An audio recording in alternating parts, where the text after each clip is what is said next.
Thank you, Mr. Speaker, Madam Speaker, and I certainly agree with the Honourable Minister that there's widespread support, but not unanimous support for this bill. My objection, and this is a time that we're not debating the bill, we're talking about the use of time allocation. And we are now using time allocation, the government is applying time allocation on bill after bill after bill. This practice used to be extremely rare. It was made common in the 41st Parliament when the Conservatives were in power. The Liberals in opposition decried its use because it does limit debates. It limits our opportunity to discuss take the bill through its proper and full review. And I lament it. I find it unacceptable.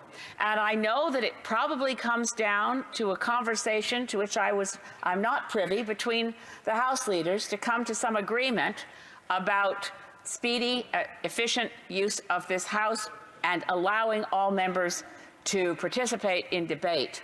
I say to the Honourable Minister of Justice, in taking this bill, I think this is the first time he's been asked to press a bill through time allocation, that this must stop. We must find a better way in this place to allow full debate and not constantly be applying time allocation.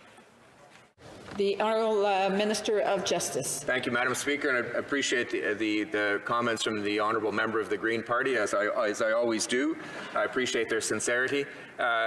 In this case, Madam Speaker, and I share generally the concern for using time allocation. In this case, Madam Speaker, we have a very important piece of legislation that will greatly benefit Canadians, and in particular Canadian children, at a time in their lives which is particularly difficult.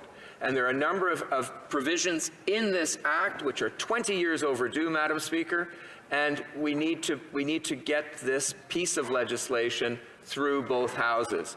And so for that reason, and because there has been ample time thus far, we accepted a significant number of amendments, Madam Speaker, at committee stage in order to represent, I think, the good faith with which this bill was moving forward with the general acceptance on all sides of the House. So it's been a good collaborative project thus far, Madam Speaker, and we hope to get it across the finish line. Questions and comments? The member for